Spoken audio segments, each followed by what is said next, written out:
الله وبركاته.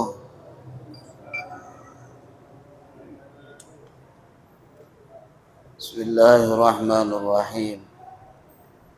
الحمد لله رب العالمين، والصلاة والسلام على أشرف الأنبياء والمرسلين وعلى آله وصحبه أجمعين. اللهم ارزقنا فهم النبيين وحفظ المرسلين وإلهام الملائكة المقربين. اللهم يا فتاح عليم يا فتاح عليم، افتح لنا وذريتنا معرفة العلم فإنك أنت علام الغيوب. صلى الله على سيدنا محمد نبي الأمي وعلى صحبه وسلم، والحمد لله رب العالمين. Para jamaah Masjid Al-Mu'minun yang dirahmati oleh Allah Subhanahu wa taala. Alhamdulillah, kita bersyukur kepada Allah yang telah menganugerahkan kepada kita nikmat iman dan Islam, yang telah memberikan kepada kita nikmat sehat wal afiyah dan keberkahan umur, yang telah memudahkan langkah kaki kita menuju masjid ini untuk melanjutkan daripada ta'lim kita, kitab Kifayatul Asqiya wa Minhajul Asfiya. Salawat dan salam kita sampaikan dan kita haturkan kepada junjungan kita Nabi besar Muhammad sallallahu alaihi wasallam, yang mana beliau Rasulullah telah membawa kita dari jalan yang gelap gulita menuju jalan yang terang benderang yang disinari oleh iman wal Islam. Para jamaah, saya izin sebelum sholat isya jalan karena ceramah di Sungai Adung di Kuala Dua sana, ya. Pada pertemuan sebelumnya kita sudah menjelaskan sebagaimana perkataan Imam Ibnu Athaillah As-Sakandari, janganlah engkau bersahabat dengan orang yang keadaannya tidak membangkitkan engkau, dan perkataan tidak menunjukkan engkau kepada Allah Subhanahu wa taala. Ya. Ada seorang pensyarah yang menjelaskan di dalam ucapan ini, namanya Ibnu Abbad. Beliau menjelaskan bangkitnya keadaan itu dan petunjuk dari ucapan itu adalah bagian daripada faedah di dalam kita bersahabat. Apa di sini makna keadaan yang membangkitkan? Di sini adalah himmah. Bagaimana perhatian hati itu terarah kepada Allah Subhanahu wa taala. Bagaimana dia terangkat dan tidak tergantung dari hati itu dengan makhluk. Bagaimana dia tidak mengarahkan dan menujukan kita segala hajat kecuali kepada Allah Subhanahu wa taala. Bagaimana dia tidak bertawakal kecuali atas Allah Subhanahu wa taala. Dan sesungguhnya telah gugur memandang manusia dari matanya, maka dia tidak melihat dari mereka mudarat dan manfaat. Jadi ketika hati itu sudah terarah kepada Allah Subhanahu wa taala, maka ketergantungan dirinya kepada seorang makhluk, ya, itu akan semakin terangkat. Ketika seseorang itu sudah menjadikan perhatiannya atas Allah Subhanahu wa taala, maka makhluk hanyalah wasilah untuk digerakkan hatinya oleh Allah menyampaikan dari segala hajat kita, dan yang menyampaikan hajat kita adalah Allah Subhanahu wa taala. Dia tidak tergantung kepada makhluk, karena dia tahu makhluk itu terkadang berkata iya, tapi terkadang berkata tidak. Dia tahu makhluk itu hidup selalu dengan sesuatu yang berlawanan. Ada kalanya dia memberi, dan ada kalanya dia tidak. Dia tahu bahwasanya makhluk adalah tempat, kalau dijadikan ketergantungan dirinya kepada makhluk itu, karena dia sadar bahwa makhluk itu suatu saat akan roboh sekuat apapun di dalam pegangannya. Kenapa dia bisa seperti itu? Karena hatinya, perhatian yang ada hanya terarah kepada Allah Subhanahu wa taala. Ya. Maka dia tidak memandang makhluk itu sebagai mudarat. Dia tidak memandang makhluk itu sebagai manfaat. Ini orang nampaknya adalah sesuatu yang membawa saya mudarat, membawa saya kepada sesuatu yang membahayakan. Ini orang nampaknya boleh sedekati karena bisa untuk mendatangkan manfaat bagi saya. Bukan ini pada tujuannya. Kalau dia memang sesuai dengan perkataan Imam Ibnu Athaillah As-Sakandari tadi, maka dia tidak memperhatikan dalam satu hubungan antara dirinya dengan makhluk dengan hubungan keperluan daripada dunianya, kecuali yang dia cari hanya pada Allah Subhanahu wa taala. Dia menggugurkan dirinya dari pandangannya. Tidak dia melihat ke sesuatu kecuali Allah ada padanya. Ketika dia melihat sesuatu kekurangan pada dirinya, dia sadar bahwa kelebihan, kesempurnaan adalah milik Allah Subhanahu wa taala. Ketika dia berdosa, dia sadar bahwa Allah Maha Pengampun, penerima taubat atas segala dosa-dosa yang dia lakukan. Ketika dia bersedih, dia tahu bahwa Allah yang memberikan kesedihan dan suatu saat akan membuka jalan kebahagiaan bagi dirinya. Itulah seorang hamba yang berusaha mencari seseorang yang dia dekati membawa dirinya kepada Allah. Maka tidak dia menyaksikan baginya adalah perbuatan. Dia tidak menunaikan bagian dan kepentingan bagi dirinya. Ya. Yang dia pikirkan di dalam keadaannya adalah orang lain. Dia mendahulukan orang lain. Andaikan ada saudaranya dalam keadaan sakit, maka dia pun mengikutkan pada pikirannya untuk membebaskan atau memberikan kemudahan bagi saudaranya. Ya. Itu seorang yang menjadikan perhatian hatinya terarah kepada Allah Subhanahu wa taala. Ya. Dia tidak mengumpulkan untuk dirinya sendiri, tapi dia selalu memperhatikan siapa yang ada di sekitarnya. Ya.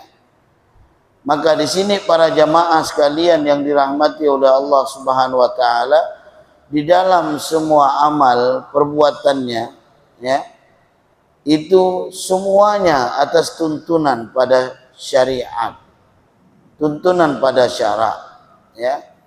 Tanpa ada suatu hal yang berlebihan, tanpa ada suatu hal yang kekurangan, ya. Inilah kalau kita ketahui sifatnya para arifin yang mereka tenggelam di dalam tauhid. Kenapa? Dia tidak memandang sesuatu yang lebih daripada satu, kecuali hanya Allah Subhanahu wa taala satu itu. Ketika ada hadapan hatinya berusaha untuk meletakkan selain Allah Subhanahu wa taala, maka dia pun cepat membalikkan kembali dan menyadarkan pada dirinya bahwa langkah dari kakinya, langkah dalam pandangannya, dan gerakan daripada anggota tubuhnya hanya pada satu, yaitu Allah Subhanahu wa Ta'ala. Dia pandang yang banyak yang dia saksikan, tapi tetap tertuju kepada yang satu. Ketika dia mandang yang satu, maka yang banyak itu ada dan datang semuanya karena yang satu. Itulah seorang yang tenggelam di dalam tauhid. Maka bersahabatlah dengan orang yang seperti ini keadaannya. Bersahabatlah. Yang walaupun dia punya ibadahnya mungkin sedikit, amaliyahnya mungkin sunnahnya saja, ya, lebih aman dan lebih terpuji kesudahan akibatnya, ya, lebih menarik bagi setiap faedah baik di dalam agama ataupun dunianya, ya. Nah, jadi walaupun ibadahnya itu sedikit, artinya dia tidak meninggalkan syariat, dia tidak meninggalkan segala kewajiban yang diperintahkan oleh Allah. Adapun suatu hal yang sunnah, bahkan terkadang dilakukannya, bahkan terkadang ditinggalkannya, amaliyah daripada sunnahnya. Tetapi kedekatan antara diri kita dengan dirinya menjadikan satu pandangan, yaitu arah daripada hati hanya kepada Allah Subhanahu wa Ta'ala. Karena kadang seorang yang meningkat sampai di dalam ibadahnya kepada Allah Subhanahu wa Ta'ala, ternyata tidak menjadi arah hatinya ketergantungan kepada Allah. Dia menganggap ibadah itu hanya kebutuhan bagi dirinya. Kalau saya beribadah kepada Allah, pasti Allah akan menyampaikan hajat saya. Pasti Allah akan memberikan saya rezeki yang banyak. Pasti Allah itu akan membuka jalan bagi saya dalam urusan dunia. Ibadah dijadikannya kepada urusan dunia. Kira-kira bisa terjadi enggak? Bisa. Untuk apa Anda sholat ini? Saya sholat supaya ada niat dan hajat saya yang ingin disampaikan oleh Allah. Tujuannya adalah tujuan apa? Dunia. Kalau sudah setiap arah dan langkah ibadahnya dengan tujuan dunia, dari mana kita akan menemukan arahan hati kita untuk menuju kepada rahmat dan ridhanya Allah Subhanahu wa Ta'ala? Di mana kita akan carinya? Di situ. Kalau antum bertemu sahabat, ya, yang mampu untuk menggantungkan hati antum kepada Allah dan arahnya kepada satu, yaitu kepada Allah Subhanahu wa Ta'ala, maka genggam itu sahabat, ya, karena sesungguhnya, ya, lebih aman dan lebih terpuji kesudahan yang kita terima.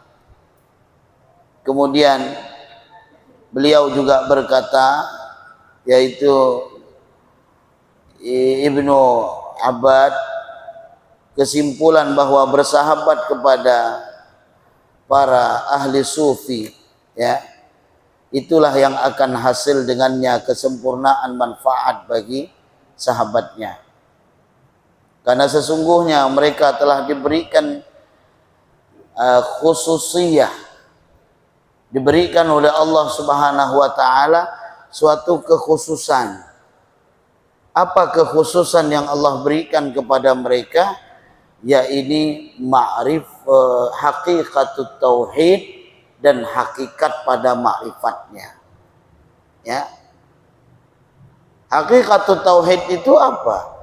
Hakikatut tauhid itu, dia akan memberikan dan akan mengembalikan kepada sesuatu apapun yang dia pandang di hadapannya Allah. Ya.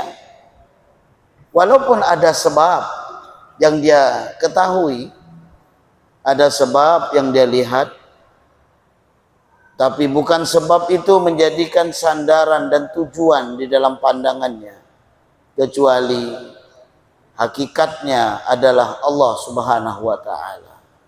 Ya. Maka kekhususan yang didapat ya oleh selain mereka ya, itu akan menjalar hal itu dari sahabat kepada orang yang disahabatinya ya, akan menjadi sesuatu petunjuk yang diharap, yang dituntut ya. Dan ada suatu perkataan, barang siapa yang telah mewujudkan satu keadaan, maka tidak akan kosong. Dan ya, siapa orang-orang yang menghadirkan dari itu, artinya yang menghadirinya ya. Jadi yang mewujudkan pada keadaan, yang duduk ya, yang mewujudkan pada keadaan itu akan berpengaruh kepada orang yang duduk. Contoh misalnya saya kasih, kita bersahabat dengan seseorang yang mendapatkan suatu kekhususan dalam hakikatul tauhid dan ma'rifat ya. Di antara sesuatu yang ditanamkan bagi dirinya adalah semua pada qudrah dan iradah yang ada pada dirinya bukanlah pada hakikatnya itu perbuatan bagi dirinya, kecuali itu adalah perbuatan Allah Subhanahu wa taala. Ya. Orang yang ada di sekitarnya akan semakin menerima setiap keadaan apapun yang mereka rasakan. Kita semua yang ada di dalam Masjid Al-Mu'minun ini ya, walaupun arah pandangan ana ke antum dan pandangan antum ke ana, tapi sesungguhnya dalam pandangan ini tidak terlepas dengan berbagai macam pikiran yang ada di tempat ini. Dan ana tidak tahu apa yang antum pikir, dan antum juga tidak tahu apa yang menjadi dalam pikiran ana.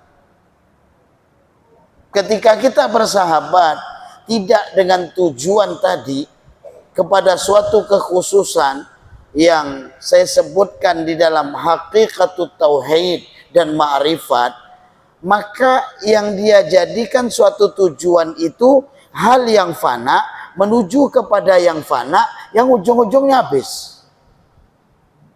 Ya. Kenapa? Dia menuju kepada suatu hal yang binasa untuk menemukan sesuatu yang binasa dan akhirnya juga binasa. Itu. Apa yang dia cari?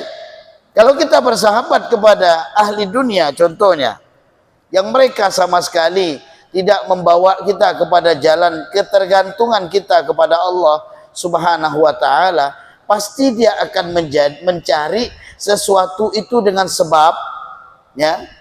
Dan dia bahkan meyakini bahwa semampu untuk terkabulnya atau jalannya sesuatu itu karena sebab, sehingga bagi dirinya melalaikan siapa itu musabbib, yaitu Allah yang menyebabkan. Contoh, antum dalam keadaan sakit, antum bersahabat kepada seseorang yang tidak mengembalikan segala sesuatu apapun ujian dalam kehidupan ini kepada yang satu, maka dia akan selalu mencari sebab dibalik daripada sakitnya kita, bukan mencari ya musabbib yang menyebabkan kita itu sakit. Kalau kita belajar Asmaul Husna, Allah memiliki nama Al-Qabid dan Al-Basit. Justru dua nama inilah yang menjadi kegembiraan bagi seorang hamba. Dua nama yang tidak bisa untuk dipisahkan. Kenapa? Karena keduanya adalah suatu hal yang berlawanan. Ketika suatu saat Allah memberikan saya sakit, kita sadar, ya Allah, berapa tahun kenikmatan sehat yang kau berikan. Dan berapa tahun dengan nikmat sehat ini ternyata kening hamba tidak diletakkan untuk sujud kepadamu, ya Allah. Berapa tahun kesehatan yang sama sekali pikiran hamba ini tidak ada suatu yang terarah kepadamu, ya Allah. Berapa tahun kesehatan hamba melakukan maksiat kepadamu, ya Allah. Berapa tahun kesehatan engkau berikan rezeki sama sekali tidak ada terucap dari lidah hamba, alhamdulillah, sesungguhnya rezeki ini adalah engkau yang memberi. Karena selama ini kita sebagai makhluk hanya mengeluh pada kekurangan, tapi kita tidak bersyukur setiap kelebihan yang diberikan oleh Allah Subhanahu wa Ta'ala. Itu kalau kita bersahabat kepada sahabat yang tidak mengingatkan kita kepada hakikat dalam kehidupan dan tujuan yang satu hanya kepada Allah, ya. Tapi kalau bersahabat kepada seseorang yang dikhususkan oleh Allah, atau mereka yang tenggelam di dalam tauhid, mereka yang menjalankan kepada hakikatut tauhid dan ma'rifah, maka mereka akan menjadi penenang bagi kita. Ketika mereka dalam keadaan sakit, mereka akan memberikan contoh bagaimana ahli ma'rifat, yaitu para rasul. Sakit berapa tahun? Sakit saya 10 tahun. Ingatkah bagaimana sakitnya Nabi Allah Ayyub alaihi salam 100 tahun? Yang dalam selama 100 tahun semua hartanya sedikit demi sedikit diambil oleh Allah, tapi tidak ada hatinya untuk jauh kepada Allah Subhanahu wa Ta'ala. Ingat, ketika Allah memberikan kekurangan kepada kita, ujian yang mungkin 10-15 tahun, ingat bagaimana Nabi Allah Yakub yang dipisahkan dengan anaknya Nabi Allah Yusuf, anak yang tersayang. Dan kasih sayang yang begitu luar biasa Nabi Allah Yakub membuat dirinya buta selama 25 tahun. Menangis dan menangis merindukan hilangnya Nabi Allah Yusuf. Tapi ahli ma'rifat seperti Nabi Allah Yusuf, Nabi Allah Yakub menyerahkan itu adalah takdir dan ketentuan Allah Subhanahu wa Ta'ala. Ternyata dalam 25 tahun Allah menakdirkan berpisah. Setelah itu dipertemukan kembali oleh Allah Subhanahu wa Ta'ala. Dalam pertemuan ternyata anaknya juga dijadikan oleh Allah utusannya, yaitu Rasul. Lihat, maka seorang sahabat akan selalu memberikan ketenangan kepada sahabatnya, ya, mengembalikan segala sesuatu itu hanya kepada Allah, ya. Seperti contohnya kita duduk nih kan di toko penjual minyak wangi, ya. Ana yakin antum pasti wangi. Antum pasti wangi. Mustahil antum duduk di toko penjual minyak wangi lalu baliknya antum tidak dapat setetes minyak wangi. Ana yakin antum duduk, minimal ketika ada orang beli, dia pun mulai nyuntik minyak wangi itu di botol orang. Setelah itu sisa suntik itu akan disemprotkan baju kita. Wangi kita. Kenapa? Duduk sama penjual minyak wangi. Apa kata Imam Abul Abbas Al-Mursi rahimahullahu ta'ala? Beliau mengatakan, apa yang dapat aku lakukan, ya, apa yang aku dapat lakukan, demi Allah, sungguh aku telah bersahabat dengan beberapa kaum, ya, di mana salah seorang dari mereka berbicara, ya, tentang pohon yang kering, Lalu dia mengisyaratkan kepadanya pohon itu berbuah, ya, berbuah delima seketika. Pohon itu berbuah seketika. Ketika Imam Abdul Abbas Al-Mursi berbicara tentang ilmu kimia, tentang ilmu itu, ya, maka subhanallah, karena ya beliau mengatakan sebagaimana yang beliau katakan tentang hal ilmu kimia ini, sungguh aku itu bersahabat beberapa kaum, banyak sahabatnya. Salah seorang dari mereka itu ada yang berbicara tentang pohon yang kering, pohon yang kering. Lalu diberikan petunjuk bagaimana pohon yang kering itu, ya. Maka pohon yang kering, ketika ada seseorang yang menunjukkan kita, ya, untuk cara menyuburkan dan membuat segar pohon itu kembali, bukankah pohon itu kemudian akan segar? Ya, akan segar. Kan begitu? Ketika hati antum kering, ya, hati antum gelap, hati antum tidak ada cahaya yang akan masuk untuk menunjukkan jalan ketaatan antum kepada Allah Subhanahu wa taala, maka yang akan mengisi cahaya pada semangat kita untuk menuju kepada Allah ini adalah sahabat itu. Dan apa kata Imam Abdul Abbas Al-Mursi? Seketika itu juga pohon itu langsung berbuah. Ya. Itulah barang siapa yang bersahabat dengan, ya, seseorang yang seperti ini, maka dia pasti akan mendapatkan dan melakukan sesuatu yang dia inginkan. Ya. Kalau yang diinginkan adalah sebuah pohon dan dia ingin pohon itu untuk berkembang, maka dia akan berhasil dalam hal itu.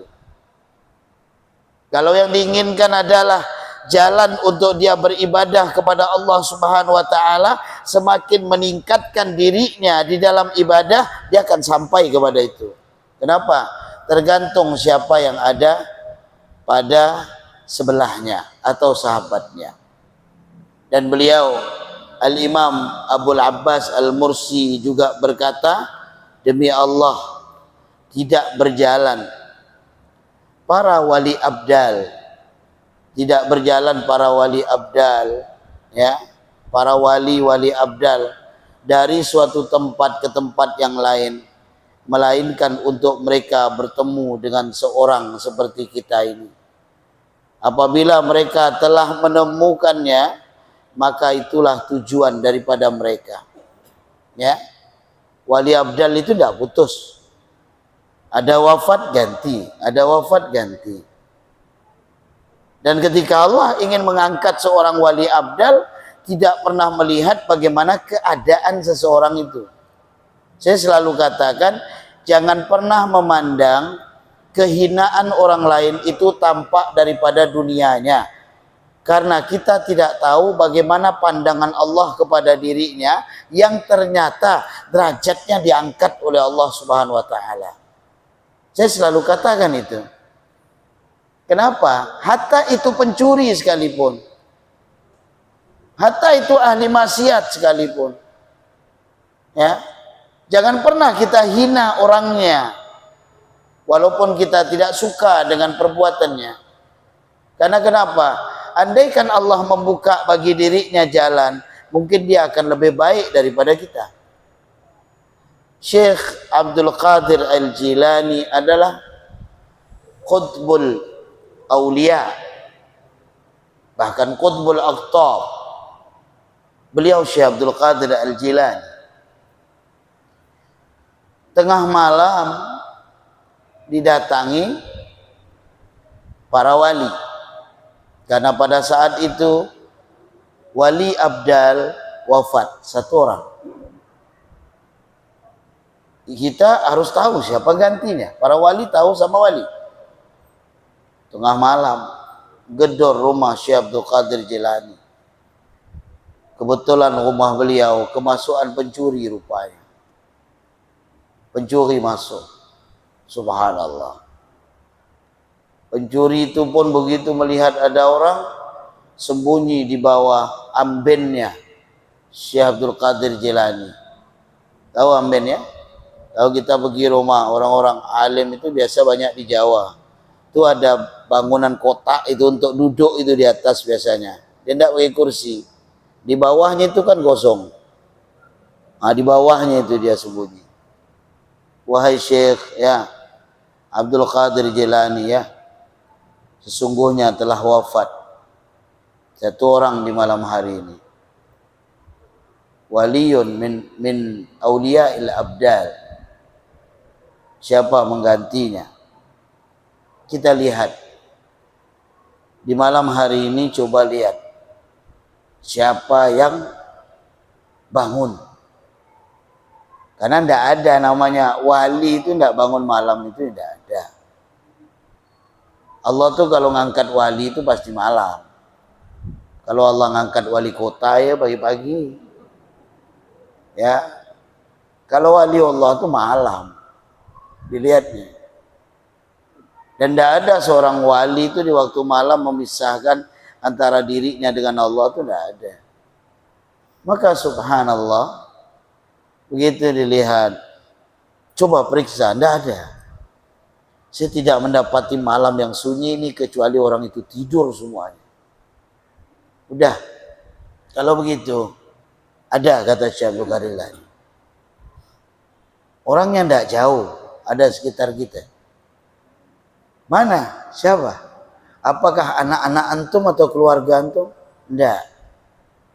Dan saat ini orangnya ada di bawah tempat saya duduk ini. Digedornya keluar. Keluarlah pencuri itu. Keluar. Dinasihatkan oleh Syekh Abdul Qadir Jilani, keluar beliau.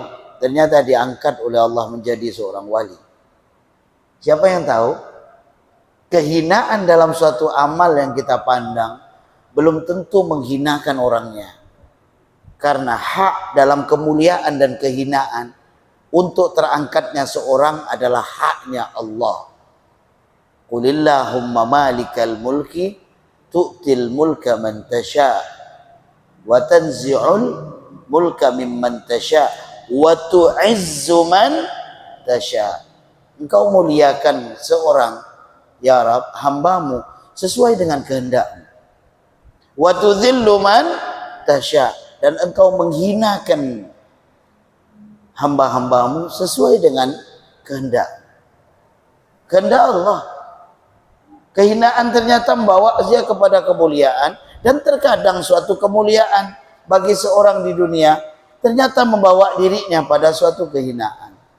Ya, begitulah jalan daripada seorang hamba ketika mereka itu ya menjadikan antara dirinya dengan Allah. Lalu berjalannya seorang wali abdal tadi dari satu tempat ke tempat yang lain. Apa yang dia lakukan di dalam kisah yang dijelaskan oleh Imam Abul Abbas Al-Mursi melalui waliyun abdal tadi, insya Allah akan kita lanjutkan pada pertemuan berikutnya. Ya. Mudah-mudahan semuanya sehat walafiat. Dan saya mohon izin, saya ada ceramah di Sungai Yadung malam ini. Jauh ya, di Kuala Dua sana, ya, Rasau. Mohon maaf, mudah-mudahan kita dimudahkan oleh Allah Subhanahu wa taala setiap langkah kita. Allah angkat dosa kita, Allah ampunkan, dan Allah Subhanahu wa taala menurunkan rahmah kepada kedua orang tua kita di dalam kubur mereka yang dalam keadaan sakit, diberikan oleh Allah sehat walafiat. Dan kita doakan juga keluarga kami Jamilah binti Saleh ya, Budayat sebelah ini dalam keadaan sakit, mudah-mudahan diberikan oleh Allah sehat walafiat. A'udzubillahi minasyaitonir rajim. Bismillahirrahmanirrahim. Alhamdulillahirabbil alamin wassalatu wassalamu ala asyrofil anbiya'i wal mursalin wa ala sahbihi ajma'in. Allahumma inna nad'uka bi asma'ikal husna ya syafi ishfi marada ammatna جميلة بنت صالح فلوقة، اللهم اشف مرضاها شفاء تاما لا يغادر بها سقما. بسم الله الشافي، بسم الله الكافي، بسم الله المعافي، بسم الله رب السماء والأرض، بسم الله الذي لا يضر مع اسمه شيء في الأرض ولا في السماء والسميع العليم. ربنا آتنا في الدنيا حسنة وفي الآخرة حسنة وقنا عذاب النار. صلى الله على سيدنا محمد نبي الأمي وعلى صحبه وسلم. الحمد لله رب العالمين. سبحانك اللهم وبحمدك أشهد أن لا إله إلا أنت أستغفرك وأتوب